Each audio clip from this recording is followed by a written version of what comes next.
a research project. What is a research project? You have already your principal told that you have selected your projects. Okay, topics select chedu.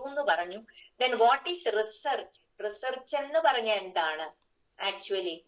A research is actually a systematic investigation. A systematic investigation is research. Because in research, systematically investigates a topic or issue to discover new knowledge or verify existing knowledge, or it involves a structured process to gather, analyze and interpret data. അതാണ് ഒരു റിസർച്ചിൽ നടക്കുന്നത്. So research is a systematic, continuous scientific process. And scientific systematic എന്ന് പറയുമ്പോൾ there is a structured framework, structured process for arriving at the solution. But research, from the meaning itself, you know that you are searching something. In addition, you are researching something. നമ്മൾ search ചെയ്യുമ്പോൾ we are able to find some solution. Research ചെയ്യുമ്പോഴോ കണ്ടെത്തിയ solution നമ്മൾ modify ചെയ്യാം, or ആരെങ്കിലും കണ്ടെത്താതെ പോകുന്നതിനെ you are again finding out through research. ഇതൊക്കെയാണ്, but all these are done in a systematic way. So that is the uniqueness of research, systematic investigation. And discovering new knowledge. So you have to mind all these things. Discovering new knowledge or verifying existing knowledge or existing findings. Then it involves a structured process. So existing new knowledge means it is your findings. That findings will be a new knowledge.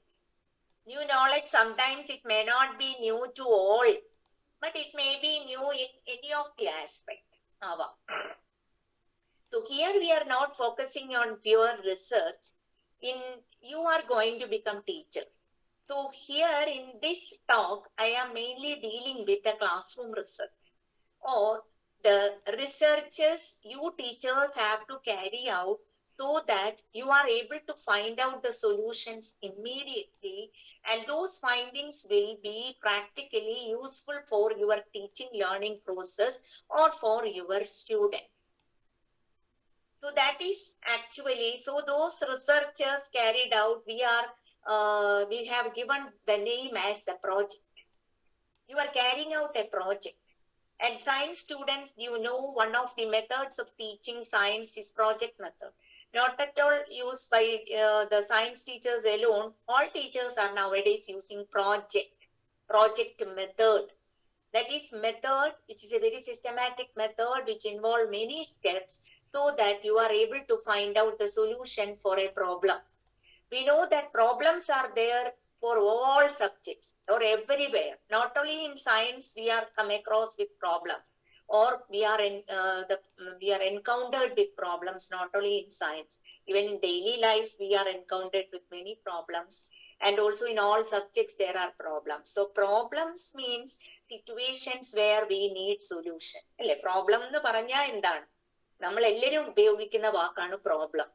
ശരിക്കും ഒരു layman കോൺസെപ്റ്റിൽ പറയുകയാണെന്നുണ്ടെങ്കിൽ എന്താ problem എന്ന് പറഞ്ഞാൽ നിങ്ങൾക്ക് ആർക്കെങ്കിലും പറയാമോ എന്താ ഒരു പ്രോബ്ലം? നമുക്ക് ടൈം ഇല്ലാത്തതുകൊണ്ട് വെയിറ്റ് ചെയ്യാൻ പറ്റില്ല. പ്രോബ്ലം എന്ന് പറഞ്ഞാൽ നമുക്ക് ഒരു ലാസ്റ്റിൽ ഒരു നിഗമനത്തിൽ എത്താം. എന്താണ്? Those situations where we need A solution. Solution ആവശ്യമായി വരുന്ന ഒരു സിറ്റുവേഷൻ ആണെന്ന് ഇപ്പോൾ ധരിക്കുക. അതൊരു ലേമാൻ കോൺസെപ്റ്റ് ആയിട്ട് നമുക്ക് എടുക്കാം. അപ്പൊ അങ്ങനെ ഒരു സൊല്യൂഷൻ ആവശ്യമായിട്ടുള്ള സിറ്റുവേഷൻ, അതൊരു പ്രോജക്റ്റിന് നമുക്ക് വേണം. For project, while we are doing project, we need a problem.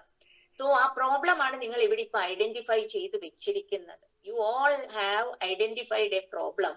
That means a situation which needs a solution. But that solution is to be found out systematically. ചുമ്മാ അത് കണ്ടെത്തുകയല്ല. നമ്മൾ മാത്സിലും സയൻസിലും ഒക്കെ നിങ്ങൾ പ്രോബ്ലംസ് എന്ന് നമ്മൾ പറയാറുണ്ട് അല്ലെ?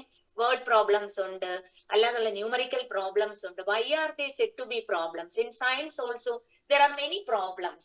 Why are they said to be as problems? Because there are solutions for that. 2 plus 2 is equal to dash. Or what will you get while adding 3-digit numbers of 2? Or any അങ്ങനെയുള്ള ചില ക്വസ്റ്റ്യനുകൾ നമുക്ക് ചോദിക്കാറുണ്ട്. അതെല്ലാം എന്തുകൊണ്ടാണ് problem എന്ന് പറയുന്നത്? അവിടെ എല്ലാം നമുക്ക് സൊല്യൂഷൻ ഉണ്ട്, അല്ലെ സൊല്യൂഷൻ ആവശ്യമായിട്ടുണ്ട് എന്നുള്ളത് കൊണ്ടാണ്. So here also in project it is actually a problematic situation. So research project is an academic, scientific or professional undertaking to answer a research question. Research question means questions എന്ന് പറയുന്നത് എപ്പോഴും ഒരു problematic situation തരുന്നതാണ്. അതുകൊണ്ടാണ് problematic സിറ്റുവേഷന് വേണ്ടിയാണ് നമ്മൾ question ഉണ്ടാക്കുന്നത്. But research projects can take many forms. പല തരത്തിലുണ്ട് പ്രോജക്ട്സ്. അതൊന്നും നിങ്ങൾക്ക് ഇപ്പം അറിയേണ്ട ആവശ്യമില്ല. Because you are doing research projects for the purpose of this B.Ed program, and also you want to become you want to get some idea about research. You want to get develop the aptitude of researcher, or you want to in our curriculum one of the objectives is to foster research skills among new people. Because നമുക്കിപ്പോ അറിയാം, നമുക്ക് under graduate programmes ഒക്കെ തുടങ്ങിയിട്ടുണ്ട് അല്ലെ. ഈ under graduate പ്രോഗ്രാമിന്റെ തന്നെ 4-year programmes ആണ്. I'm not telling about ITEM, integrated teacher education പ്രോഗ്രാമിന്റെ കാര്യം അല്ല പറയുന്നത്. അണ്ടർ ഗ്രാജുവേറ്റ് പ്രോഗ്രാം, അതായത് 4-year undergraduate programme university start ചെയ്ത് കഴിഞ്ഞു. അതിന്റെ ഒരു മേജർ ഒബ്ജക്റ്റീവ് എന്താണ്? Fostering research skills among students.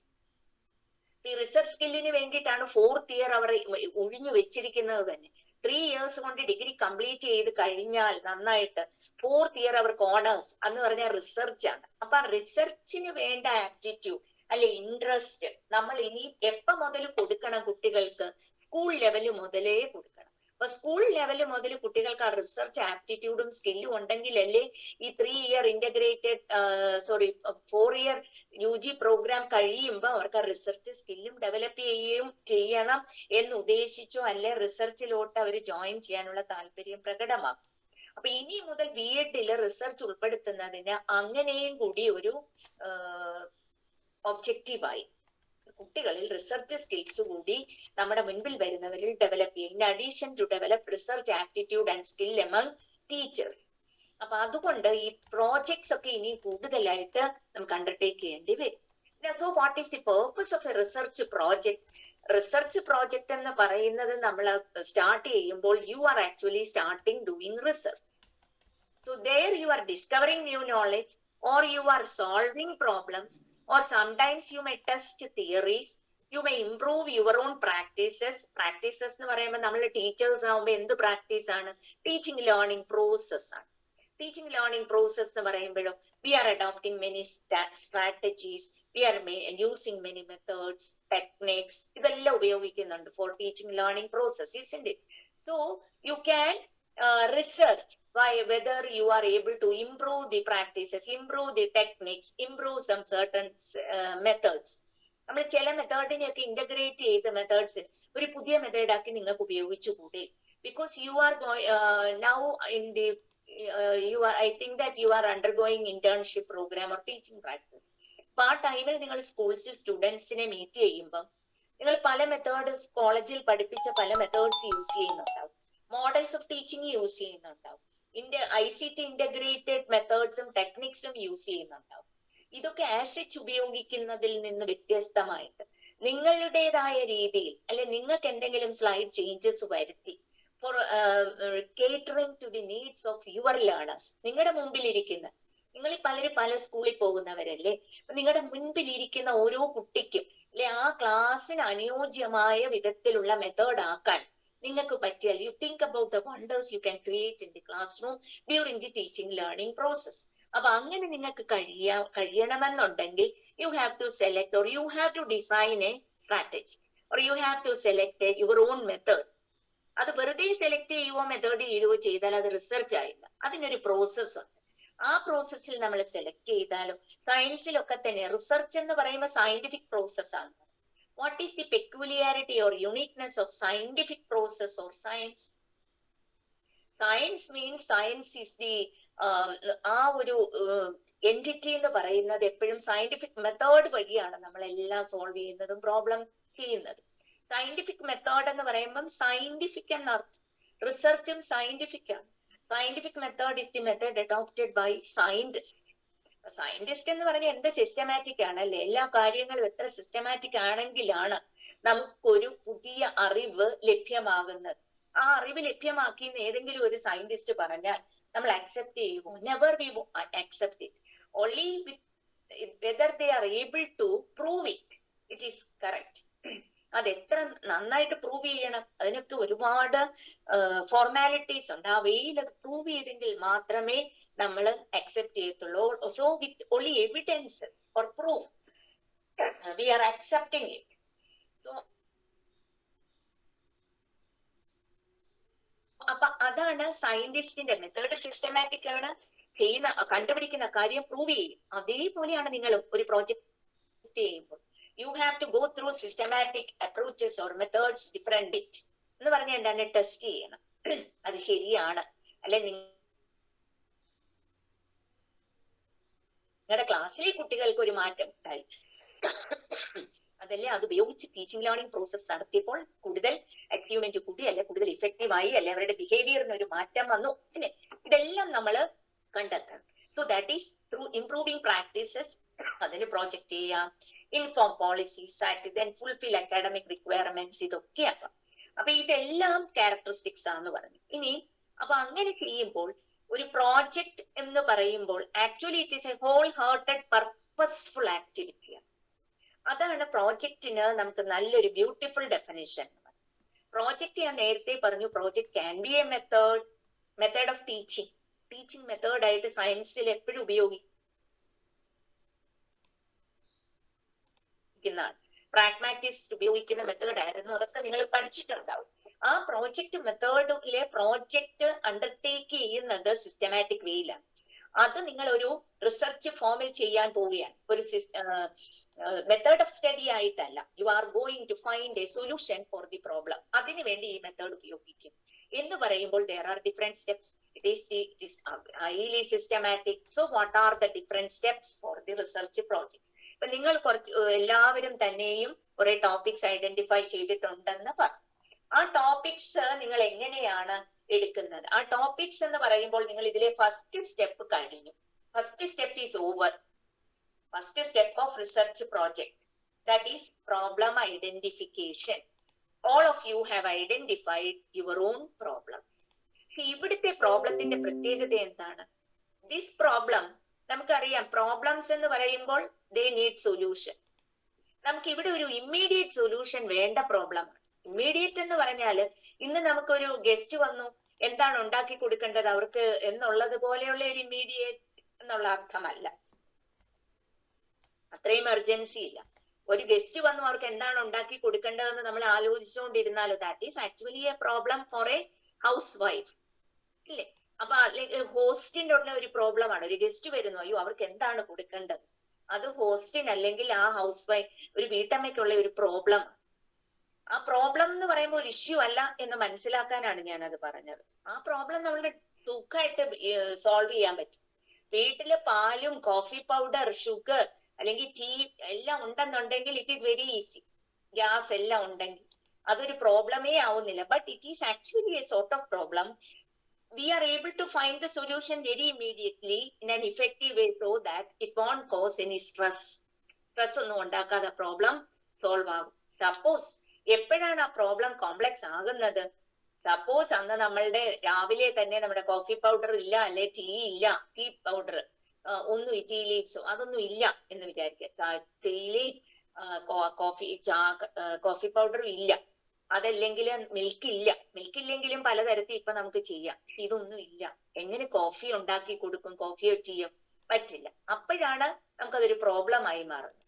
അപ്പൊ അവിടെ നമ്മുടെ പ്രോബ്ലം സോൾവ് ചെയ്യണം. അപ്പൊ നമ്മൾ എന്ത് ചെയ്യും? ഓൾട്ടർനേറ്റ് മെത്തേഡ്സിലോട്ട് പോകും അല്ലെ? അവിടെ നമ്മൾ പ്രോബ്ലം മാറി ചിന്തിക്കുവാണ്. ഓ, എനിക്ക് ഈ പ്രോബ്ലം ഇങ്ങനെ സോൾവ് ചെയ്യാൻ പറ്റില്ല, പിന്നെ നമ്മളത് എങ്ങനെ സോൾവ് ചെയ്യാം? എനിക്ക് സോൾവ് ചെയ്യാൻ പറ്റുന്നത് ഇതിന് പകരം നമുക്ക് വേണമെങ്കിൽ ലെമൺ ജ്യൂസ് കൊടുക്കാം, അതല്ലെന്നുണ്ടല്ലോ ബട്ടർ മിൽക്ക് കൊടുക്കാം, നമുക്ക് മോരും വെള്ളമാക്കി കൊടുക്കാം, അല്ലെങ്കിൽ നമുക്കൊരു ജ്യൂസ് അടിച്ചു കൊടുക്കാം അല്ലെ? അങ്ങനെ നമ്മൾ വേറെ ചിന്തിക്കും.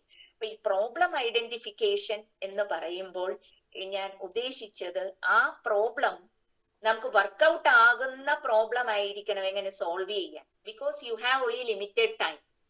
ഞാൻ നേരത്തെ പറഞ്ഞ പോലെ ഇവർക്ക് ഇപ്പം തേയില പോയി വാങ്ങിക്കൊണ്ട് വന്ന് പിന്നെ അല്ലെങ്കിൽ കോഫി പൗഡർ വാങ്ങിക്കൊണ്ട് വന്ന് കുറച്ച് ദൂരെയാ ഷോപ്പ്, അത് ഇട്ട് കൊടുക്കുമ്പോഴത്തേനും നമ്മുടെ വീട്ടിൽ വന്ന ഗസ്റ്റ് പോകും, നമുക്ക് അവർക്ക് ഒന്നും കൊടുക്കാൻ പറ്റില്ല.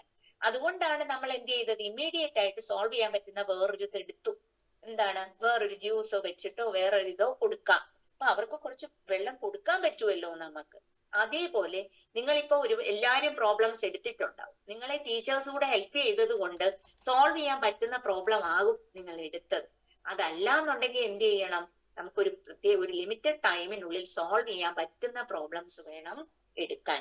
Especially for the project carried out by B.Ed students within the limited time. B.Ed students എന്നല്ല, നമ്മൾ അക്കാഡമിക് പ്രോജക്ട്സ് ചെയ്യുമ്പോൾ നമുക്കൊരു ടൈം ബൗണ്ട് ആയിട്ട് തീർക്കണം, വളരെ കുറച്ച് ടൈമേ ഉള്ളൂ. അപ്പൊ അതിനനുസരിച്ച് ഈ പ്രോസസ് ഒക്കെ ചെയ്ത് തീർക്കാൻ പറ്റുന്ന പ്രോബ്ലംസ് ആയിരിക്കും സെലക്ട് ചെയ്യേണ്ടത്. So that is problem identification is the one of the most important steps in doing research. അപ്പൊ ആ പ്രോബ്ലം നിങ്ങളുടെ ഓരോരുത്തരുടെയും നീഡ്സും ഇൻട്രസ്റ്റും അനുസരിച്ചാണ് എടുക്കുന്നത്. ഇനി നമ്മൾ പ്രോബ്ലം ഐഡന്റിഫിക്കേഷനിൽ ശ്രദ്ധിക്കേണ്ട വേറൊരു കാര്യം, ഇവിടെ ഞാൻ പറഞ്ഞു അവിടെ ഇമ്മീഡിയറ്റ് ആയിട്ട് നമുക്ക് സൊല്യൂഷൻ വേണം. ചായ ഇട്ടത് പെട്ടെന്ന് വേണമായിരുന്നു, പക്ഷെ നിങ്ങൾ എടുക്കുന്ന പ്രോബ്ലത്തിന് 2 ആഴ്ചയോ 3 ആഴ്ചയോ അല്ലെ 1 മാസത്തിനുള്ളിലെങ്കിലും അതിന്റെ സൊല്യൂഷൻ കിട്ടണം.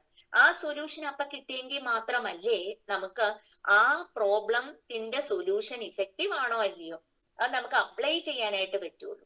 U think about class room problems. ഒരു കുട്ടിക്ക് മാത്സ് പഠിക്കുന്നതിന് വളരെ ബുദ്ധിമുട്ട്, ആ പ്രോബ്ലം സോൾവ് ചെയ്യുന്നത് വളരെ കഴിഞ്ഞാണെങ്കിൽ you think about the difficulties encountered by that student in further learning. എന്ത് പാടായിരിക്കും അല്ലേ. അതിന് ഒരു പ്രോബ്ലം അഡീഷനിലാണ് ബുദ്ധിമുട്ട്.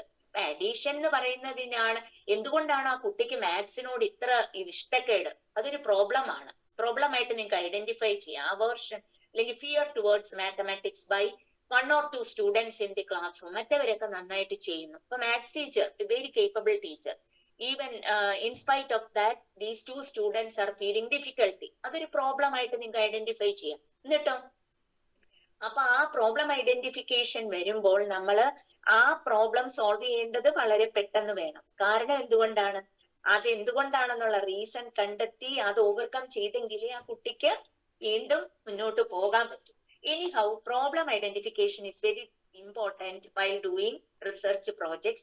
Especially you people have to select problems which can be solved immediately.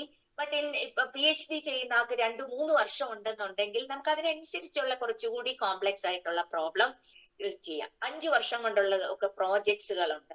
അങ്ങനെയാണെന്നുണ്ടെങ്കിൽ ഇത്തിരി ലോങ് ടേം ആയിട്ട് ചെയ്യാൻ പറ്റുന്ന കുറച്ച് കോംപ്ലക്സ് ആയിട്ടുള്ള പ്രോബ്ലംസ് ഒക്കെ എടുക്കാം. അപ്പൊ അങ്ങനെ പലതുണ്ട്. ഞാൻ അതിനെ കുറിച്ചൊന്നും കൂടുതലായിട്ട് ഇവിടെ പറയുന്നില്ല. Because we have only half an hour, 35 minutes more. So problem identification, problem എന്ന് പറഞ്ഞാൽ എന്താണെന്ന് ഐഡന്റിഫൈ ചെയ്യും, മനസ്സിലായി തോന്നുന്നു. ചിലപ്പോൾ ഡിഫിക്കൽട്ടി ആവാം, ചിലപ്പോൾ ചില കുട്ടി എല്ലാം ഡിഫിക്കൽട്ടി വേണമെന്നില്ല. ചിലപ്പോൾ കുട്ടികളുടെ സ്ട്രെസ് ആയിരിക്കാം, കുട്ടികൾക്ക് ചിലപ്പോൾ ആങ്സൈറ്റി കാണും, ചില ക്ലാസ്സിന് മാത്രമായിട്ട് എന്തെങ്കിലും ഇൻഡിസിപ്ലിൻ പ്രോബ്ലം കാണും, അതിൽ ചില കുട്ടികൾക്ക് മാത്രമായിട്ട് അങ്ങനെ ഉണ്ടാകാം.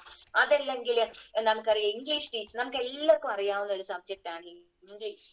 ഇംഗ്ലീഷിലാണെങ്കിലും ഞാൻ അതിലൊരെണ്ണം എടുത്തിട്ട് ഇതെല്ലാം ഒന്ന് എക്സ്പ്ലെയിൻ ചെയ്തിട്ട് I shall go through that. Anyhow first step is problem identification followed by. Problem കിട്ടിക്കഴിഞ്ഞാൽ അത് എങ്ങനെ ചെയ്യണം എന്നുള്ളത് നമുക്ക് ശരിക്കും പറഞ്ഞാൽ ബ്ലാങ്ക് ആണ്. യു ഹാവ് പ്രോബ്ലം ഐഡന്റിഫൈ ചെയ്യുന്നത് എങ്ങനെയാവാം, through reading something from your own experience. There are different sources for identification of problem. Maybe your own personal experience. ഇപ്പൊ നിങ്ങൾ ക്ലാസ് റൂമിൽ പോയി പഠിപ്പിച്ചുകൊണ്ടിരിക്കുവാണ്, because this is the teaching practice time. അവിടെ നിങ്ങൾക്ക് ചില പ്രോബ്ലംസ് ഐഡന്റിഫൈ ചെയ്യാം. ചിലപ്പോൾ classroom management problems, maybe the use of some technology അതാവാം, maybe the interpersonal relationship, or maybe the approach of the teachers, അല്ലെങ്കിൽ students difficulties. അങ്ങനെയുള്ള ഒരുപാട് problems നിങ്ങൾക്ക് ഉണ്ടാവാം. അത് വേണമെങ്കിലാവാം, അല്ലെങ്കിൽ കുട്ടികളുടെ തന്നെ പേഴ്സണൽ പ്രോബ്ലംസ് ആവാം, അല്ലെങ്കിൽ ചില കുട്ടികളിൽ കാണുന്ന യുണീക് ഫീച്ചേഴ്സ് ആവാം. ഇൻക്ലൂസീവ് ക്ലാസ് റൂംസിലാണെങ്കിൽ ഇൻക്ലൂസീവ് ചിൽഡ്രൻ നേരിടുന്ന പ്രോബ്ലംസ് ആവാം. അങ്ങനെ പല പല പ്രോബ്ലംസ് നിങ്ങൾ ഇപ്പൊ ക്ലാസ് റൂം പ്രോബ്ലംസ് തന്നെ എക്സ്പീരിയൻസ് ചെയ്തിട്ടുണ്ടാവും. ചില കുട്ടികൾ വളരെ മിടുക്കരാകാം, പക്ഷെ നന്നായിട്ട് നിങ്ങളുടെ ഇതിൽ ആൻസർ ചെയ്യുന്നുണ്ടാവും, പക്ഷെ അവര് നിങ്ങൾ ചെറിയ ചെറിയ ടെസ്റ്റുകൾ ഇടുമ്പം അതിലൊന്നും അവർ പെർഫോം ചെയ്യുന്നില്ല. അതൊക്കെ നിങ്ങൾക്ക് വേണമെങ്കിൽ ഒരു കുട്ടിയുടെ ഒരു കേസാണ് ആ കുട്ടി. അപ്പൊ ആ കുട്ടിയെ കുറിച്ച് പഠിക്കുന്നതും ഒരു പ്രോബ്ലമാണ്. എന്നിട്ട് അതിന് വേണ്ട സൊല്യൂഷൻസ് നമ്മൾ കൊടുക്കുന്നു. സൊല്യൂഷൻ മീൻസ് റെമഡിയൽ മെഷേഴ്സ് കൊടുത്ത് അതിനെ ഓവർകം ചെയ്യിക്കുന്നു. Because I think that you are familiar with diagnostic testing and remedial teaching etcetera. അങ്ങനെയുള്ള ഡിഫിക്കൽട്ടീസ് കണ്ടെത്താം. അങ്ങനെ ഒരുപാട് പ്രോബ്ലംസ് നിങ്ങൾ ഫീൽ ചെയ്തിട്ടുണ്ടാവും. അങ്ങനെ ഒരു ഫെൽറ്റ് പ്രോബ്ലം തന്നെ നിങ്ങൾക്ക് എടുക്കാം.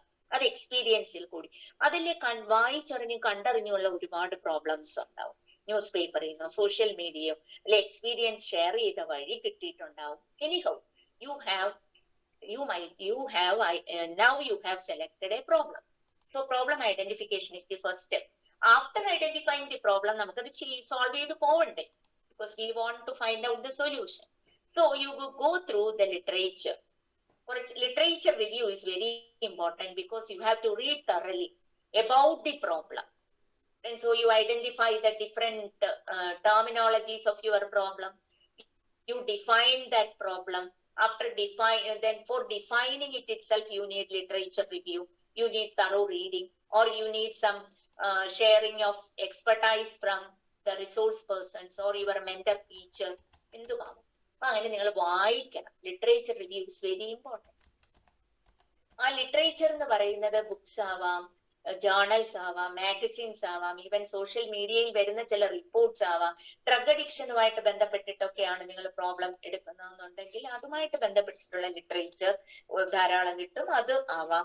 അതുപോലെ തന്നെ ചിലപ്പോൾ ചില ഡോക്ടേഴ്സിന്റെ കയ്യിൽ നിന്ന് വേണ്ടി വരും, പേരൻസ് കയ്യിൽ നിന്നുള്ള ഷെയറിങ് അല്ലെ എക്സ്പെർട്ടൈസ് ആവാം. അതെല്ലാം ലിറ്ററേച്ചർ. അപ്പൊ literature review is very important. Then followed by research design. അപ്പൊ ഇവിടെ റിസർച്ച് ഡിസൈൻ പ്രോജക്റ്റിന്റെ ഒരു സ്റ്റെപ്പ് ആണെങ്കിലും ഇത്രയും ഡീറ്റെയിൽഡ് ആയിട്ട് നിങ്ങൾക്ക് പോകണമോ എന്നറിയില്ല. But anyhow this is A step because you know this is A research എന്നൊരു പേര് കൊടുത്ത് പ്രോജക്റ്റ് എന്ന് പറയുമ്പോൾ അതൊരു റിസർച്ചാണ്. റിസർച്ച് എന്ന് പറഞ്ഞാൽ അത് സിസ്റ്റമാറ്റിക് ആൻഡ് സയന്റിഫിക് ആണ്. അത് എപ്പോഴും നമ്മൾ ഓർക്കേണ്ട ഒരു കാര്യമാണ്. അപ്പൊ അങ്ങനെ വരുമ്പോൾ നെക്സ്റ്റ് എന്ന് പറയുന്ന റിസർച്ച് ഡിസൈൻ ആണ്. ആ റിസർച്ച് ഡിസൈൻ കൊടുക്കുന്ന കൂടുതലും എക്സ്പെരിമെന്റൽ റിസർച്ച് ചെയ്യുന്നവർക്കാണ്. നിങ്ങൾ അങ്ങനെ ഒരു പ്യുവർ അല്ലെങ്കിൽ ഒരു ക്വാസി എക്സ്പെരിമെന്റൽ വേയിലൊന്നും അത് ചെയ്യുന്നില്ല എന്നാണ് എന്റെ വിശ്വാസം. ചെയ്യുന്നുണ്ടെന്നുണ്ടെങ്കിൽ നിങ്ങൾ ആ ഡിസൈനും കൂടി പറയണം. അപ്പൊ നിങ്ങളുടെ ഏത് മെത്തേഡാണ് നിങ്ങൾ സെലക്ട് ചെയ്യുന്നത്, സർവേ ആണോ എക്സ്പെരിമെന്റൽ ആണോ എന്നുള്ളത് നിങ്ങൾ method of the study, method which is survey or experimental, or it is a case study, or yours is an action research. ഇതെന്താണെന്നുള്ളത് നമ്മൾ ആദ്യം ഫിക്സ് ചെയ്തിട്ടാണ് we are actually designing the research. അതിന് research design ഏറ്റവും must ആയിട്ട് വേണ്ടത് അതിന് ഏത് ലെവലായാലും experiment study ആണെങ്കിൽ വേണം. എക്സ്പെരിമെന്റൽ സ്റ്റഡി ഒക്കെ ചെയ്യാൻ നിങ്ങൾക്ക് ഒരു പരിധി വരെ ബുദ്ധിമുട്ടായിരിക്കാം. എങ്കിലും എനിക്ക് തോന്നുന്നു ഞാൻ B.Ed സ്റ്റുഡൻസിന്റെ റിസർച്ച് പ്രോജക്ട്സ് ഒക്കെ കാണുമ്പം ഒരു മിനി M.Ed ലെവലൊക്കെ വരെ പോകുന്നുണ്ട്. എനിഹൗ അങ്ങനെ വരുമ്പോൾ നമ്മൾ ഐഡന്റിഫൈ ചെയ്യുന്ന പ്രോബ്ലം എക്സ്പെരിമെന്റൽ ആണ്. We have to formulate hypothesis ഒക്കെ ഫോർമുലേറ്റ് ചെയ്ത് നമ്മളൊരു എക്സ്പെരിമെന്റൽ ഡിസൈൻ ഇന്നതാണെന്ന് വെക്കുക. അതിനെക്കുറിച്ചുള്ള കൂടുതൽ ഡീറ്റെയിൽസ് ഒന്നും ഇപ്പൊ ഞാൻ പറയുന്നില്ല, because this is not common to all of you. എല്ലാവരും അങ്ങനെ പോകുമോ എന്ന് എനിക്ക് അറിയില്ല. നിങ്ങൾ അങ്ങനെ പോകുന്നുണ്ടോ?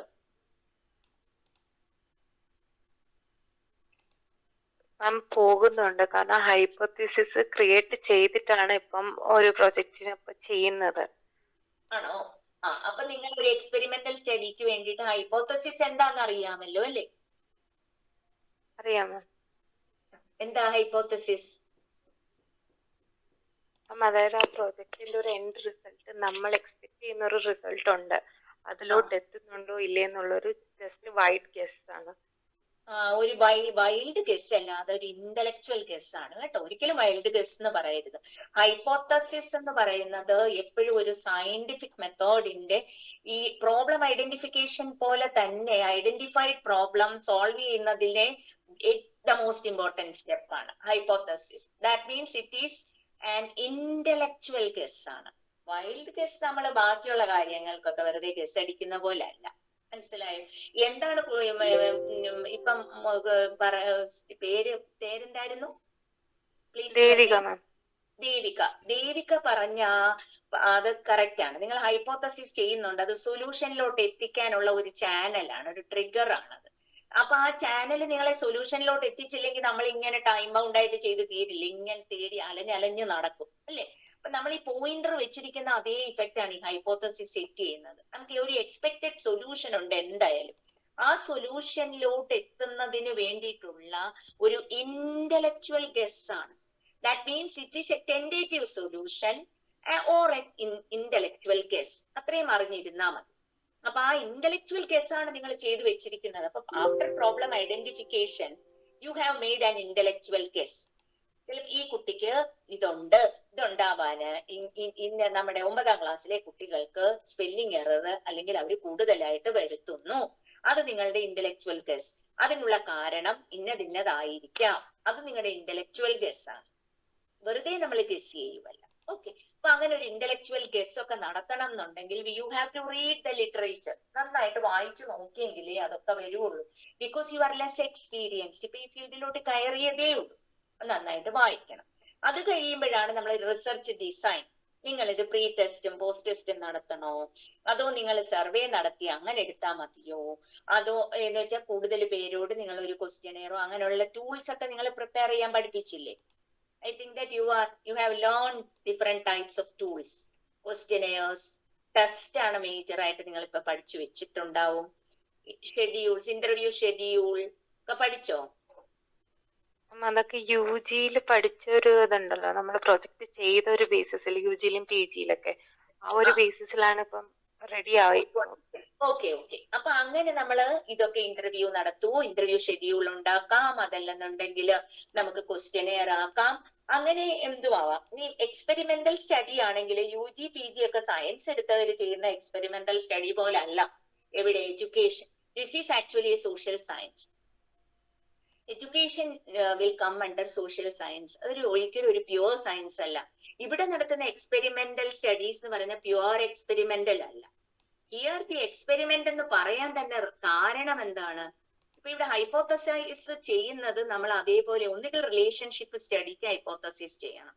അത് നിങ്ങൾ ഏതെങ്കിലും 2 വേരിയബിൾസ് എടുത്തിട്ട് ഇവ തമ്മിൽ റിലേഷൻഷിപ്പ് ഉണ്ട് എന്ന് എസ്റ്റാബ്ലിഷ് ചെയ്യുന്ന സ്റ്റഡിയാണ്.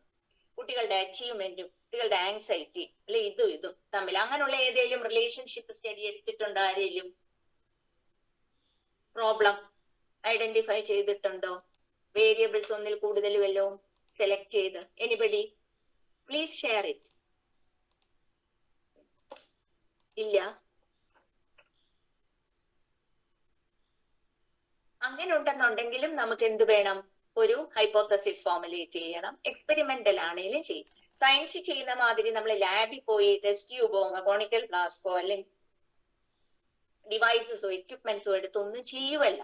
ഒരു കണക്ഷൻ കൊടുത്തിട്ട് അങ്ങനെ നമ്മൾ കറണ്ടോ അതിന്റെ ഒന്നും വേരിയേഷനോ ഒന്നും ചെയ്യുവല്ല ഇവിടെ. But we are said to be an experimental one. ഇവിടെ എന്താണ്? എക്സ്പെരിമെന്റിന് തന്നെ ഒരു ഡെഫിനിഷൻ ഉണ്ട്. എക്സ്പെരിമെന്റിൽ നമ്മൾ ചെയ്യുന്ന എന്താണ്? We are observing everything during experiment. But that observation is a experiment means controlled observation. നമ്മൾ കൺട്രോൾ ചെയ്ത് ഒബ്സർവ് ചെയ്യുമ്പോഴാണ് എക്സ്പെരിമെന്റ് എന്ന് പറയുന്നത്. സയൻസിലെ എക്സ്പെരിമെന്റ്സും കൺട്രോൾഡ് ഒബ്സർവേഷൻ തന്നെ.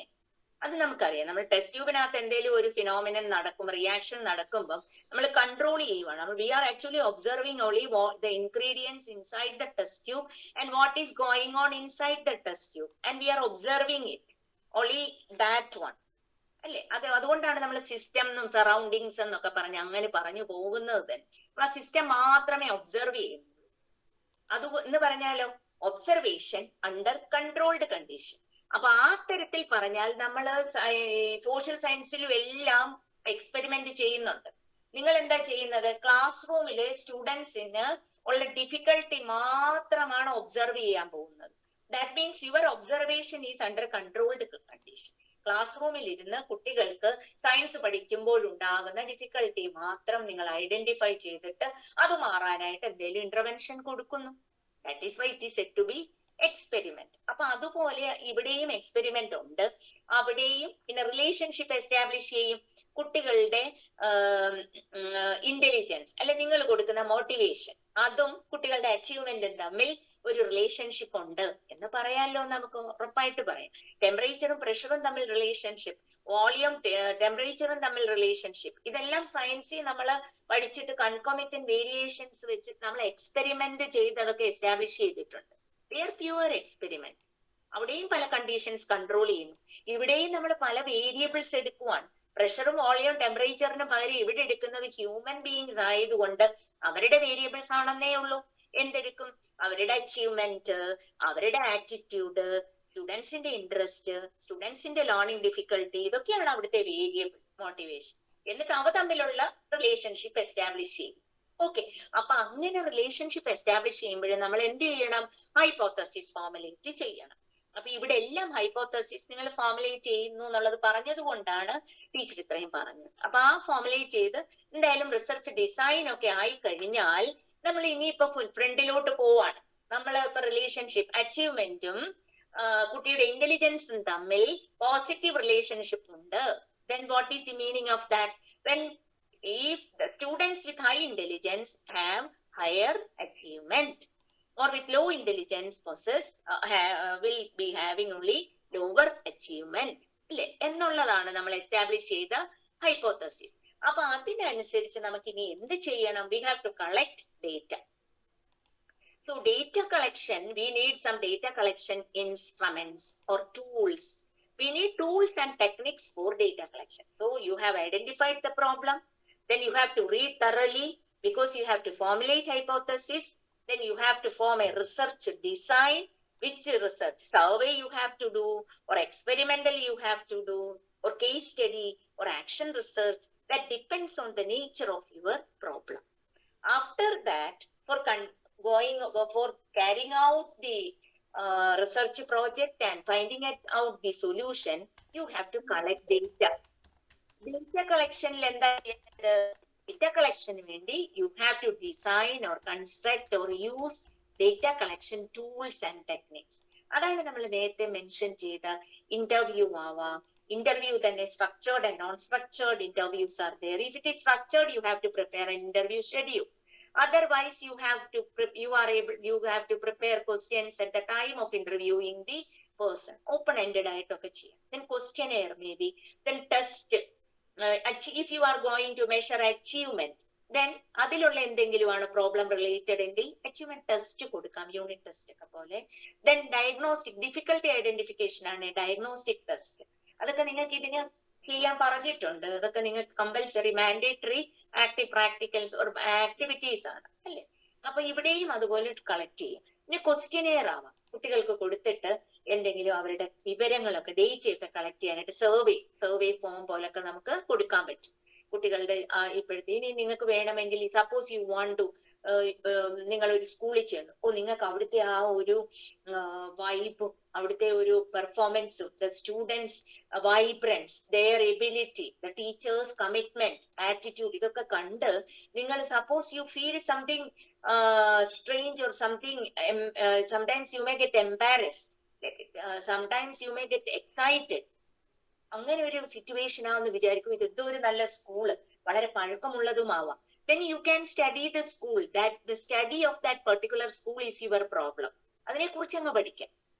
അപ്പൊ അതിനെ കുറിച്ച് പഠിക്കുമ്പോഴും നിങ്ങൾ എന്താണ് ഒരു ക്വസ്റ്റ്യനെയർ ഒക്കെ ഉണ്ടാക്കി, ഒരു ചെക്ക് ലിസ്റ്റ് ഒക്കെ ഉണ്ടാക്കി, അവിടെ എന്തൊക്കെയുണ്ട്, ഇവിടെ നടക്കുന്ന ആക്ടിവിറ്റീസ് എന്തൊക്കെയാണ് എന്നുള്ള data you have to collect.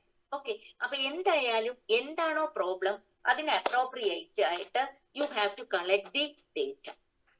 Data നമ്മൾ എല്ലാം കളക്ട് ചെയ്ത് കഴിഞ്ഞാലോ, that analysis of the data is to be done. Data analysis നടത്തുന്നതിന്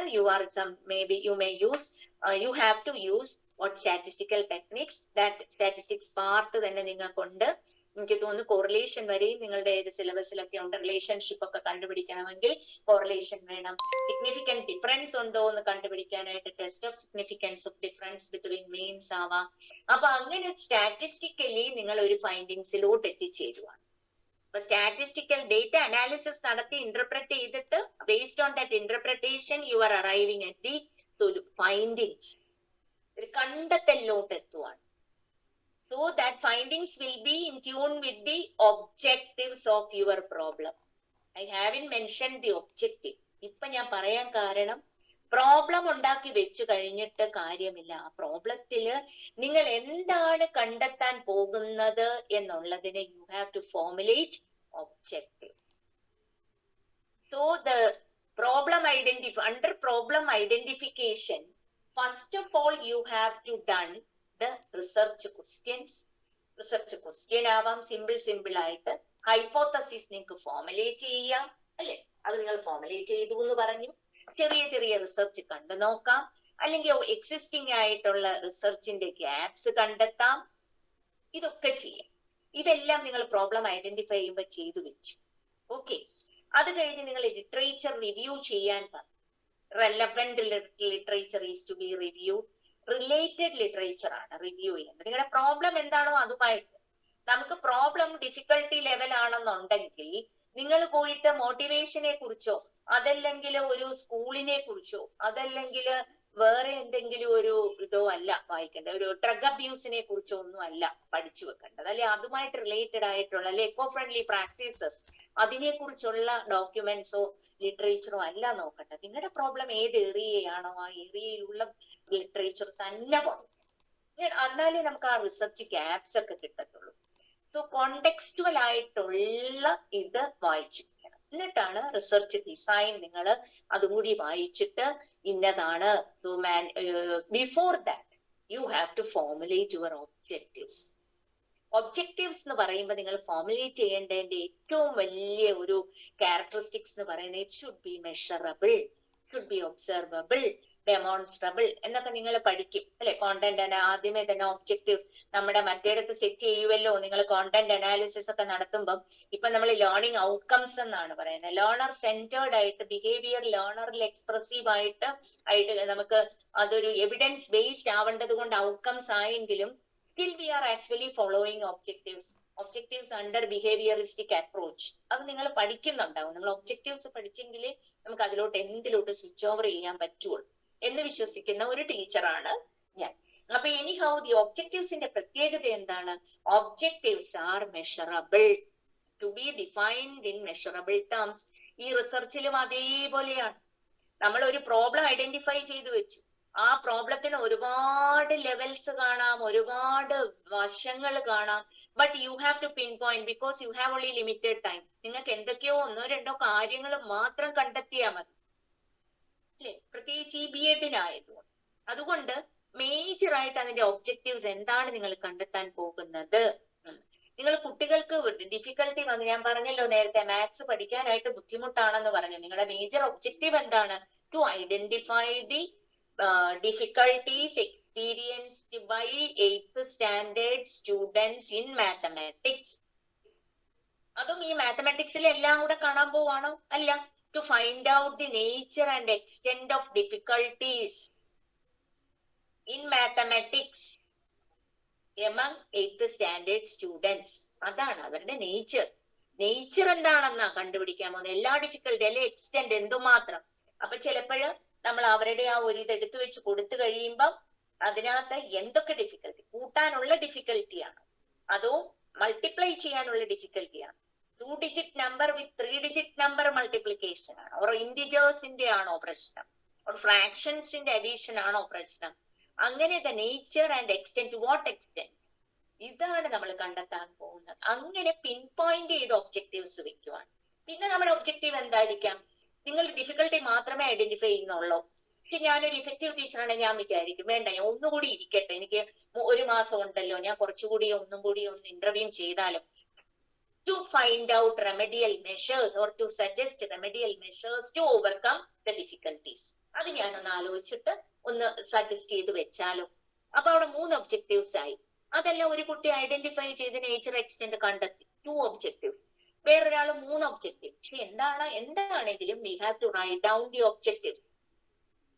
ഒബ്ജക്റ്റീവ്സിനെ ബേസ് ചെയ്ത് നമുക്ക് ഹൈപ്പോത്തസിസ് ആക്കാം, അല്ലെ ഹൈപ്പോത്തസിസ് ആദ്യം എഴുതിയിട്ട് അതിനെ ബേസ് ചെയ്ത് ഒബ്ജക്റ്റീവ് ആക്കാം. നമ്മൾ കോഴിയാണോ കോഴിമുട്ടയാണോ ആദ്യം എന്ന് പറയുന്ന അതേ ഒരു ഡിബേറ്റ് ഇപ്പോഴും നടക്കുന്നുണ്ട്. ഹൈപ്പോത്തസിസ് ആണോ ആദ്യം, ഒബ്ജക്റ്റീവ് ആണോ ആദ്യം എന്ന് ഉള്ളതിന്. That depends. ഓക്കെ, അത് നമ്മൾ തന്നെ ഏതെങ്കിലും ഇഷ്ടമുള്ള ഒരെണ്ണം അങ്ങ് ഫിക്സ് ചെയ്യുക, അതായിരിക്കും ഉത്തമം. അപ്പൊ എനിഹൗ ഇവിടെയാണെങ്കിൽ നമ്മൾ എന്ത് എഴുതും? The students are encountered with difficulties in algebra. of mathematics, they have moderate level of difficulty. ഒരു മോഡറേറ്റ് ലെവൽ ഡിഫിക്കൽട്ടി ഉണ്ട്, അല്ലെങ്കിൽ they have higher level of difficulty. 8th standard students have higher level of difficulty in mathematics. അതാണ് എന്റെ hypothesis.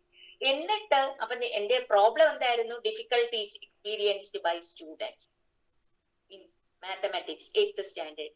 ഞാൻ objective എന്ത് വെച്ചു? To identify the difficulties experienced by students. പിന്നെ രണ്ടാമതായിട്ട് ഞാൻ ഒരു ഡിഫിക്കൽട്ടിയും കൂടി, to formulate or to suggest remedial measures. 2 ഒബ്ജക്റ്റീവേ വെച്ചു. പിന്നോ അപ്പൊ ഫോർമുലേഷനും റീഡിങ്ങും എല്ലാം കഴിഞ്ഞ് നീ ഹൈപ്പോത്തസിസും അവിടെ തന്നെ വെക്കും. ഹൈപ്പോത്തസിസിൽ എന്ത് വെച്ചു? Students 8th standard students have, എന്റെ ക്ലാസ്സിലെ കുട്ടികളെയാണ് ഞാൻ പറയുന്നത്, ഹാവ്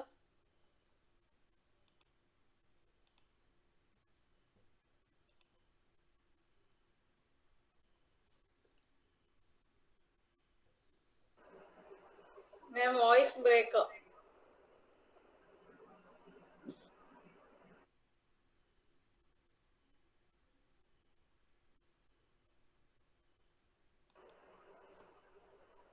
നിങ്ങൾ കേൾക്കുന്നുണ്ടോ? കേൾക്കാമയോ? ഇല്ല മാം. ഇല്ല ഇല്ല, വോയിസ് ബ്രേക്ക് ആണ് മാം. സ്കൂളിലെ എല്ലാ പിള്ളേരെയും വോയിസ് ബ്രേക്ക് ആയിരുന്നു. Hello ma'am. ഹലോ, ആണോ? കുറച്ച് സമയം കേട്ടു. കോള് വരുന്നുണ്ട്, ഞാൻ മൊബൈലിൽ നിന്നാണേ വരുന്നത്, മൊബൈലിൽ നിന്ന് കേറുന്നു. Okay okay okay ma'am. ഉണ്ടായിരിക്കും, അപ്പം ഇടയ്ക്കിടയ്ക്ക് കോള് വരുക, അത് കട്ട് ചെയ്തുകൊണ്ടിരിക്കുവാന്. ഓക്കെ, സോ ഈ ഐഡന്റിഫിക്കേഷൻ ഓഫ് ഡിഫിക്കൽട്ടീസ് എന്നുള്ളത് കണ്ടു. അതിന്റെ നമ്മൾ എന്ത് വെച്ചു? ഹൈപ്പോത്തസിസ് ഫോർമുലേറ്റ് ചെയ്തു. ഹൈപ്പോത്തസിസ് ഫോർമുലേറ്റ് ചെയ്ത് കഴിഞ്ഞപ്പോൾ നമുക്കിനി ഡേറ്റ കളക്ട് ചെയ്യണം. ഡേറ്റ കളക്ട് ചെയ്യാനായിട്ട് നമ്മൾ ഒരു കറസ്പോണ്ടിങ് ടൂൾ, അപ്രോപ്രിയേറ്റ് ടൂൾ. ഇവിടെ ഡിഫിക്കൽട്ടി ആയതുകൊണ്ട് ഞാൻ എന്ത് ചെയ്തു? ഡയഗ്നോസ്റ്റിക് ടെസ്റ്റ് ആണ് എന്റെ ഒരു ടൂള്.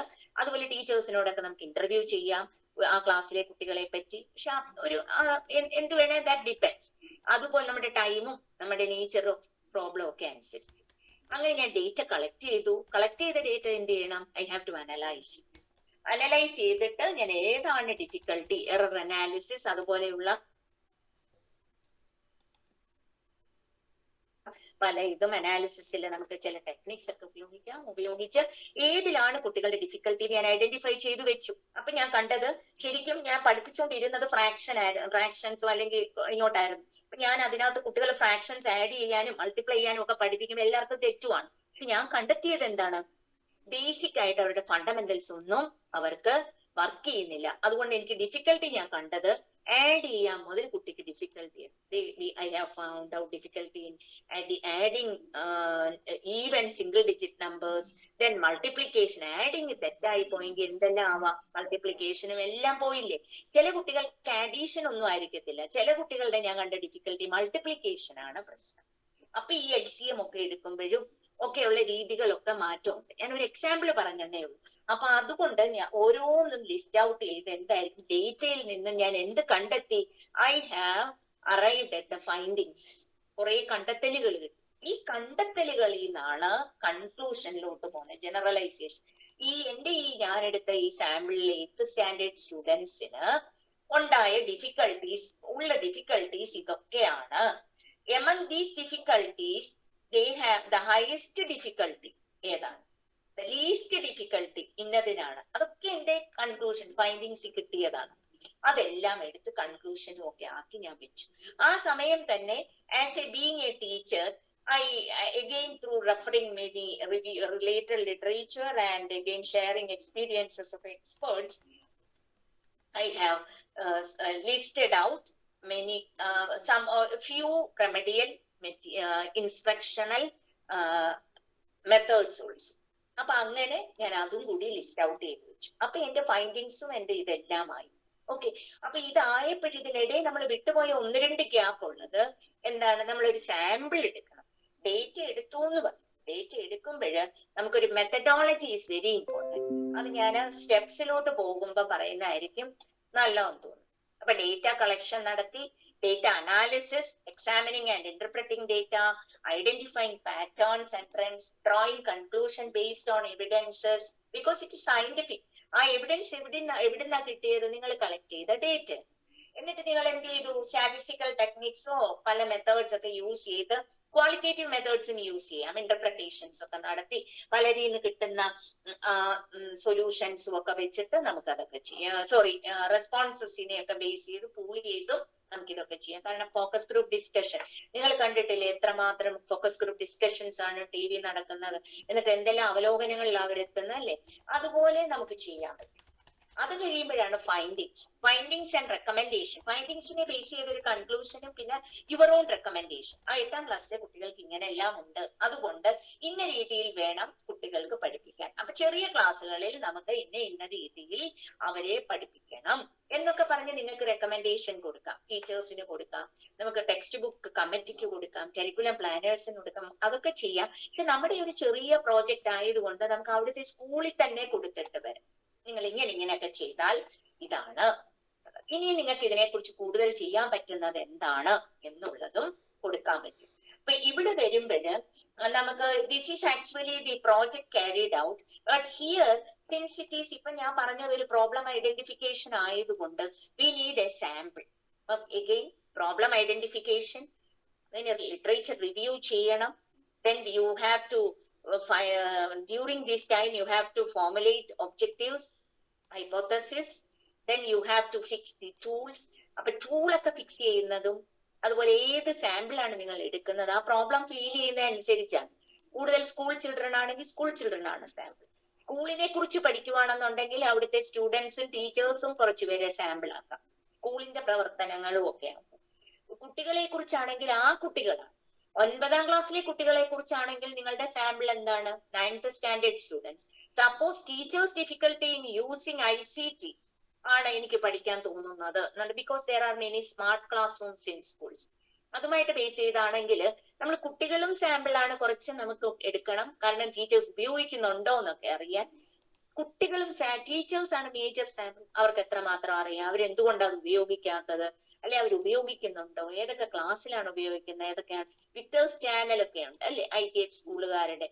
ദെൻ നമുക്ക് തന്നെ അറിയാം ഇപ്പൊ സമഗ്ര പോർട്ടൽ, അത് വളരെ ഇമ്പോർട്ടന്റ് ആണ്. ഇപ്പൊ സമഗ്ര പ്ലസ് എന്ന് പറഞ്ഞിട്ട് ഗവൺമെന്റ് അതിന് തന്നെ എഡ്യൂക്കേഷൻ ഡിപ്പാർട്ട്മെന്റ് കൂടുതൽ വിപുലീകരിച്ചിരിക്കുകയാണ്, കുറച്ചുകൂടി യൂസ്ഫുൾ ആക്കി. അതിനകത്ത് ഒരുപാട് ഇൻപുട്സും ക്വസ്റ്റ്യൻ ബാങ്കും അതും ഇതുമൊക്കെ ഇട്ട്, അപ്പൊ അതൊക്കെ ഇപ്പൊ യൂസ് ചെയ്യുന്നുണ്ടോ എന്ന് നമുക്ക് സ്റ്റഡി ആക്കാം. അതൊരു എന്താണ്, ഒരു പ്രോബ്ലം ആണ്, ഇമ്മീഡിയറ്റ് ആയിട്ട് കണ്ടെത്തേണ്ടതാണ്. ടീച്ചേഴ്സ് യൂസ് ചെയ്യുന്നില്ലെങ്കിൽ എന്തുകൊണ്ട് യൂസ് ചെയ്യുന്നില്ല, കാരണം ഇത്. അപ്പൊ നമുക്ക് റെമഡിയൽ ഇത് കൊടുക്കാം, സജഷൻസ്. ഓക്കെ, അപ്പൊ അങ്ങനെയുള്ള പ്രോബ്ലംസ് സെലക്ട് ചെയ്യുന്നതാണ് എപ്പോഴും നമുക്കൊരു B.Ed ഇതുപോലെയൊക്കെ ഉള്ളതിന് നല്ലത്. അങ്ങനെയാണെങ്കിൽ നിങ്ങളുടെ സാമ്പിൾ ആരാണ്? പറഞ്ഞ പോലെ ടീച്ചർ. ഹെഡ് ടീച്ചേഴ്സിന്റെ ആണ് പ്രശ്നം എന്നുണ്ടെങ്കിൽ ഹെഡ് ടീച്ചർ ആണ്. അങ്ങനെ ഓരോന്നും ചെയ്യുക. ദെൻ അപ്പൊ ആ തരത്തിൽ അതാണ് സാമ്പിൾ എന്ന് പറഞ്ഞ് നമ്മൾ എടുക്കുക. ഓക്കെ, ഇനി ഇപ്പൊ നിങ്ങൾക്ക് തോന്നുവാണ് അവിടുത്തെ എക്കോ ഫ്രണ്ട്ലി പ്രാക്ടീസസ് ഒക്കെയാണ് ഒന്ന് നടത്തേണ്ടത്. അപ്പൊ നിങ്ങൾ എന്ത് ചെയ്യും? എക്കോ ക്ലബിൽ നിന്നായിരിക്കും. അപ്പൊ എക്കോ ക്ലബിലെ പിള്ളേരും സ്റ്റുഡൻസും എക്കോ ക്ലബുമായിട്ട് റിലേറ്റ് ചെയ്ത ടീച്ചേഴ്സും നിങ്ങൾക്ക് സാമ്പിൾ ആവാം. അങ്ങനെ ഓരോന്നും പിൻ പോയിന്റ് ചെയ്ത് പലതാവാം. Okay, so sample is also very important. Sample, so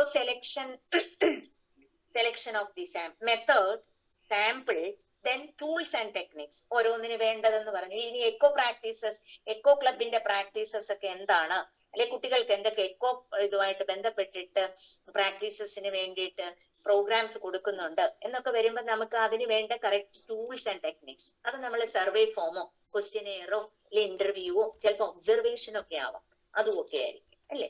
പിന്നെ ടീച്ചേഴ്സ് വളരെ ഇഫക്റ്റീവ് ആയിട്ട് ചില ക്ലാസ്സുകൾ അവിടെ നടക്കുന്നുണ്ടെങ്കിൽ നമുക്ക് ഒബ്സർവേഷൻ ആവാം. അപ്പൊ ടീച്ചേഴ്സ് ആണ് sample. So anyhow sample, tools and techniques, then statistical techniques വേണം. പെർസെന്റേജ് അനാലിസിസോ അതല്ലെങ്കിൽ നിങ്ങൾക്ക് ഓൺ ഇന്റർപ്രിട്ടേഷൻസ് അല്ലാതെ വേണമെങ്കിൽ ക്വാളിറ്റേറ്റീവ് ആയിട്ടും ചെയ്യും. All this will come under methodology part. So the റിപ്പോർട്ടിങ്ങിൽ വരുന്നത് എന്ന് പറയുമ്പോൾ ഇൻട്രൊഡക്ഷൻ പാർട്ട് ഉണ്ടാവും. ഇൻട്രൊഡക്ഷൻ പാർട്ടിലാണ് നമ്മൾ ആദ്യം പറഞ്ഞ പ്രോബ്ലം. ദെൻ ഇവിടെ നിങ്ങൾ റിവ്യൂ പ്രത്യേകം എഴുതുമോന്ന് അറിയില്ല, ഇല്ലെങ്കിൽ അതും ഇൻട്രൊഡക്ഷനിൽ തന്നെ പോവാം. ദെൻ ആ ഇൻട്രൊഡക്ഷനിൽ തന്നെ നമ്മൾ എന്തെഴുതും? Need and significance. എന്തുകൊണ്ടാണ് നിങ്ങൾക്ക് ഇത് വന്നത്? നിങ്ങൾക്ക് ഒരു ഫെൽറ്റ് നീഡ് ഉള്ളതുകൊണ്ടല്ലേ, നിങ്ങൾ പഠിപ്പിച്ചപ്പോൾ ഡിഫിക്കൽട്ടി ഉണ്ടെന്ന് തോന്നി, അതുകൊണ്ടുമാണ്. പിന്നെ ഒരുപാട് അവർക്ക് യൂണിറ്റ് ടെസ്റ്റ് ഒക്കെ ഇട്ടപ്പോൾ വളരെ മോശമായിട്ട് തോന്നി, അതുകൊണ്ട് ഞാൻ ഈ ഒരു സ്റ്റഡി എടുത്തു. Need and significance. Then your uh problem stating followed by objectives, hypothesis, പിന്നെ ഓപ്പറേഷണലി ഡിഫൈൻ ചെയ്യാൻ അത്രയൊക്കെ വേണമെന്ന് എനിക്ക് അറിയില്ല നിങ്ങളുടെ പ്രോജക്റ്റില്. Then followed by what method adopted for this step, survey, experimental or analytical or case study or action research എന്താണോ അത്. Then അതിനനുസരിച്ചുള്ള sample, you have to write the sample. ആരാണ് സാമ്പിൾ? സാമ്പിൾ എന്ന് പറഞ്ഞാൽ എന്താണ്? The sample, they are actually those objects are which are subjected to study, from where we are collecting data. ഈ data തന്നെ നമുക്ക് പ്രൈമറി ഡേറ്റ പോലെ secondary data ഉണ്ട്. എല്ലാ ഈ ആൾക്കാരിൽ നിന്നോ നേരിട്ടോ കളക്ട് ചെയ്യണം എന്നില്ല. നേരത്തെ നമ്മുടെ ബുക്സിലൊക്കെ ഉള്ളതാണ് ഡോക്യുമെന്റ്സ്. ഇപ്പൊ നിങ്ങൾ സ്കൂളിനെ കുറിച്ച് പഠിക്കുവാണെന്നുണ്ടെങ്കിൽ സ്കൂളിന്റെ ഡോക്യുമെന്റ്സ് ഒക്കെ നോക്കിയും കുറെ ഡേറ്റ കളക്ട് ചെയ്യും. അങ്ങനെ ആ റിപ്പോർട്ട്സ് ഒക്കെ നോക്കിയിട്ട് കളക്ട് ചെയ്യാം. അങ്ങനെ എഴുതുന്നത് സെക്കൻഡറി ഡേറ്റയാണ്. ഡയറക്റ്റ് ആയിട്ട് നമുക്ക് സാമ്പിളിൽ നിന്ന് കിട്ടുന്നതാണ് നമ്മൾ എന്ത് പറയുന്നത്, പ്രൈമറി ഡേറ്റ. അല്ലാതെ കളക്ട് ചെയ്യുന്നത്, മറ്റൊരാൾ വഴി കളക്ട് ചെയ്യുന്ന ഒക്കെ എന്താവാം, സെക്കൻഡറി ഡേറ്റയാണ്, അവരെ കുറിച്ച്. ഓക്കെ, അപ്പൊ ആ ഡേറ്റ ഒക്കെ ആവാം. അപ്പൊ ഡേറ്റ കളക്ഷന് വേണ്ടിയിട്ട് യൂസ് ചെയ്യുന്ന ടൂൾസ് ആൻഡ് ടെക്നിക്സ് എന്ന് പറയുന്നത് മെത്തഡോളജിയിൽ ഫോളോഡ് ബൈ സ്റ്റാറ്റിസ്റ്റിക്കൽ ടെക്നിക്സ്. പിന്നെ ഇത്രയും കഴിഞ്ഞ് കഴിയുമ്പോൾ ഇൻട്രൊഡക്ഷൻ ചാപ്റ്റർ കഴിഞ്ഞു. റിവ്യൂ എന്ന് പറയുന്നത് ഇതുമായിട്ട് ബന്ധപ്പെട്ടിട്ടുള്ളതാണ്. അതൊന്നും ഒരുപാട് നിങ്ങൾക്ക് ചെയ്യണോന്ന് അറിയില്ല, എങ്കിലും നമ്മൾ നേരത്തെ ഇതുപോലെ ബന്ധപ്പെട്ട സ്റ്റഡീസ് നടത്തിയിരിക്കുന്നതിനെ ബേസ് ചെയ്ത് ഷോർട്ടായിട്ട് എഴുതുന്നതാണ്. ദെൻ മെത്തഡോളജി ഇൻ ഡീറ്റെയിൽ, അവിടെയാണ് നമ്മൾ മെത്തേഡിനെ കുറിച്ചുള്ള ഡിസ്ക്രിപ്ഷൻ, യൂസ് ചെയ്ത ടൂൾസിനെ കുറിച്ചുള്ള ഡിസ്ക്രിപ്ഷൻ, ദെൻ ഡേറ്റ എങ്ങനെയാ കളക്ട് ചെയ്യുന്നതിനുള്ളതിന്റെ description, procedure of the study, എന്തെല്ലാം ചെയ്തു എന്നുള്ളത്, വേരിയബിൾസ് എന്തെങ്കിലും ഉണ്ട് അത് യൂസ് ചെയ്യുന്നത് ഒക്കെ നമ്മൾ അവിടെയായിരുന്നു. സാമ്പിളിനെ കുറിച്ചുള്ള ഡീറ്റെയിൽ ഫോളോഡ് ബൈ അനാലിസിസ്. നേരത്തെ പറഞ്ഞ പോലെ നമ്മൾ പറഞ്ഞില്ലേ, ഓരോന്ന് ഇപ്പൊ ഡയഗ്നോസ്റ്റിക് ടെസ്റ്റ് ആണ്, ഡിഫിക്കൽട്ടി കണ്ടെത്തിയിട്ട് നിങ്ങൾ ഒരു അനാലിസിസ് ചാർട്ട് ഒക്കെ വരച്ചിട്ട് ചെയ്യും ആ അനാലിസിസ്. ഇനി സപ്പോസ് അച്ചീവ്മെന്റ് മെഷർ ചെയ്യുന്നതെന്നുണ്ടെങ്കിൽ നിങ്ങൾക്ക് ഫെമിലിയർ ആയതുകൊണ്ടാണ്. You are actually administering an achievement test. After you are getting a score, then you can find out the mean, median or mode. Angane statistically you are able to find out, you can find out the difference. Is there any difference in the achievement of boys and girls? Adu vene kandattam. എന്നിട്ട് അത് വെച്ചിട്ടൊരു statistical. അപ്പൊ അതാണ് നമ്മൾ analysis ചെയ്യുന്നത് using appropriate statistical techniques, and we are having the findings. ആ ഫൈൻഡിങ്സിനെ base ചെയ്ത് you will be having generalization. Based on that you have what recommendation. അപ്പൊ ഇത്രയും ആയിക്കഴിഞ്ഞ് ബിബ്ലിയോഗ്രഫി ആവുമ്പം your report is over. Okay, അങ്ങനെ ഒരു റിപ്പോർട്ട് ആയിട്ട് ആണ് ചെയ്യുന്നത്. ഇനി നമുക്ക് ഇവിടെ ചെയ്യുമ്പോൾ വലിയ വലിയ റിസർച്ച് സ്റ്റഡീസ് ഒന്നും അല്ല നമ്മൾ B.Ed ചെയ്യുന്നത്. ആക്ഷൻ റിസർച്ച് വളരെ ഇഫക്റ്റീവ് ആണ് ഇതുപോലെ ചെയ്യാൻ. The most important, because it is a systematic inquiry conducted by teachers or practitioners to improve their practice. അത് നമ്മൾ എപ്പോഴും, since you are going to become a teacher, be a researcher always. You do many action researches. You can do an action research even in a single or 2 days, within 1 or 2 days, because you need immediate problem when you are becoming a teacher. So immediate solution for what?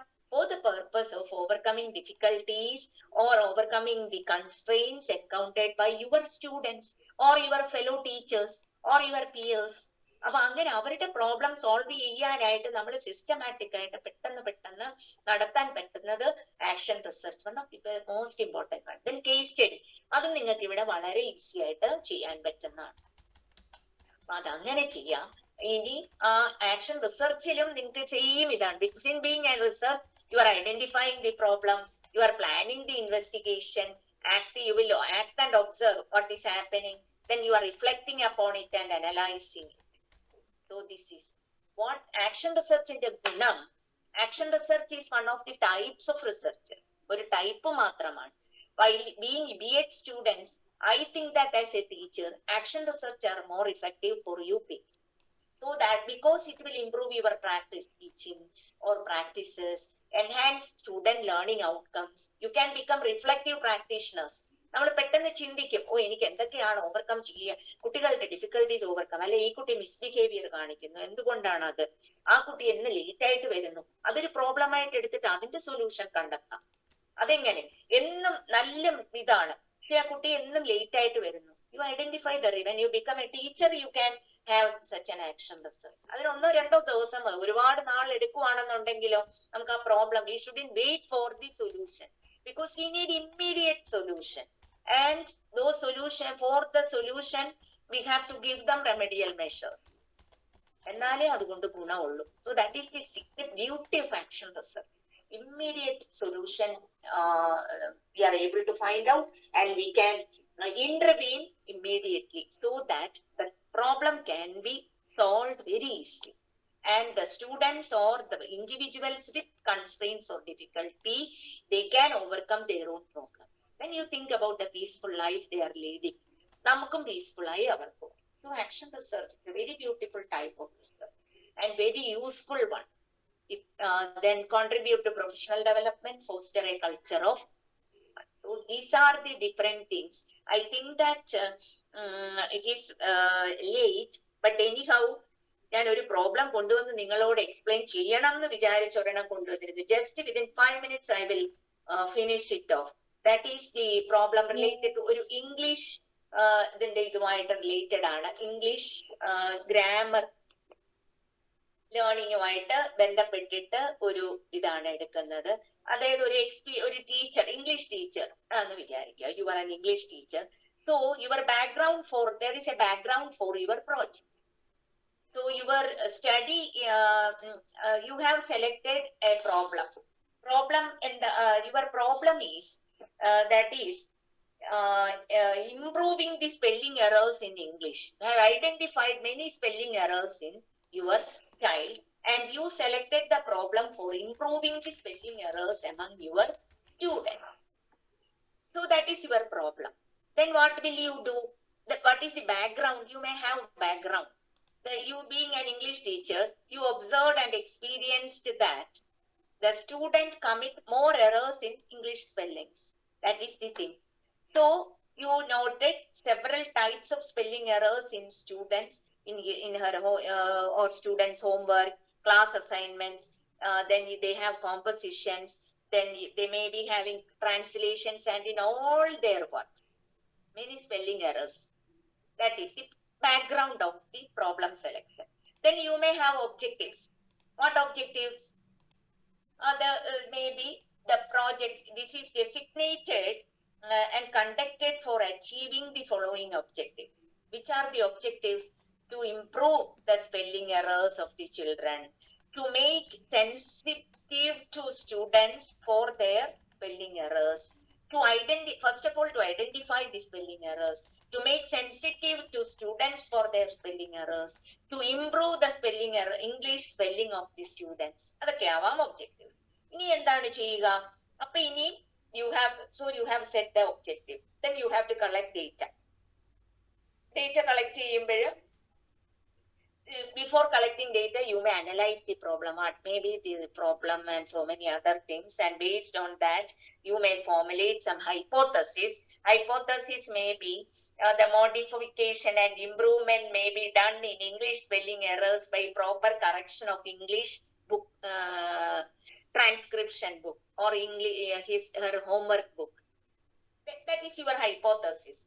Then another one may be the spelling of words and their meanings may be emphasized by teacher to improve the spelling errors in English. So anyhow, you will design some tools for identifying the errors. Then you will that tools may be related to some spelling error test or like that. You will administer it to the students of class 8 or class 9 or that particular class.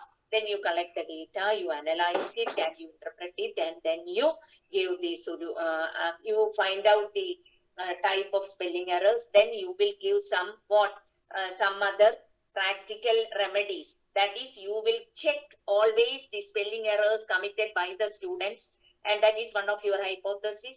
Then you will correct it, and then you ask the students to rewrite it. That practice will go on for 1 or 2 or 3 weeks, because every day you have English class, and then after that you will check what about their spelling errors. Then you may feel that there is improvement. ആ കുട്ടികളുടെ ഇങ്ങനെ check ചെയ്ത് ഞാൻ correct ചെയ്ത് കൊടുത്തപ്പോൾ കുട്ടിക്ക് spelling errors കുറയുന്നതായിട്ട് കണ്ടു എന്ന് വരുമ്പോൾ then that is actually you have verified it. അതിനെ സിസ്റ്റമാറ്റിക് ആയിട്ട് ഇന്റർപ്രറ്റ് ചെയ്ത് കഴിയുമ്പോൾ നിങ്ങൾക്ക് സജസ്റ്റ് ചെയ്യാം, ഇങ്ങനെ ഡെയിലി ബുക്ക് ചെക്ക് ചെയ്ത് കൊടുത്ത് സ്പെല്ലിംഗ് എറേഴ്സ് കറക്റ്റ് ചെയ്താൽ എന്താവും, കുട്ടികൾക്ക് സ്പെല്ലിംഗ് എറേഴ്സ് കുറയ്ക്കാം അവര് കമ്മിറ്റ് ചെയ്യുന്നത്.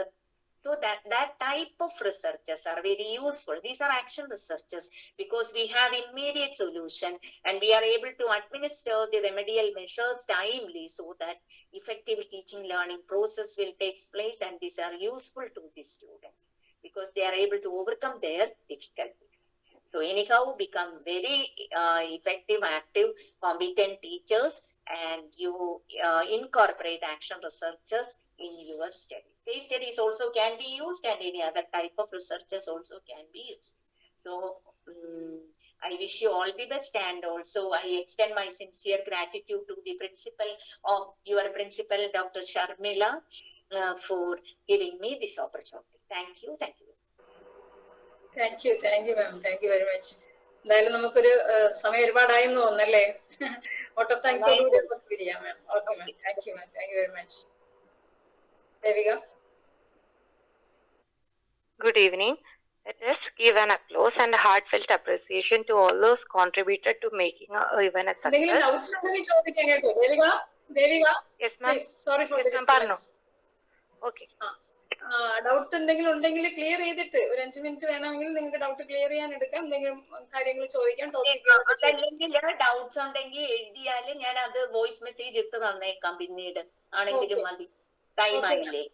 ഓക്കെ, അപ്പൊ എനിക്ക് നിങ്ങൾ വോയിസ് മെസ്സേജ് തന്നാൽ മതി, ഞാൻ മാമിന് അയച്ചു കൊടുത്തിട്ട് ക്ലിയർ ചെയ്ത് തരാം. Okay Okay, ma'am. Okay, continue. Okay. I will start once again. Let us give an applause and a heartfelt appreciation to all those who contributed to making an event a success. For all, from first I thank Dr. Rajeswari K, Professor and Head Center for Research and Development in NVKSD College of Education, Attoor, Tamil Nadu, for sharing all of us about how to approach a research to be a fruitful result. Thank you, ma'am. Then I thank our principal, ma'am, Dr. Sharmila Nasir, for arranging us this section. Last but not least, thank you all my friends and teachers for being throughout this section and making this section an event huge successful. Thank you, ma'am.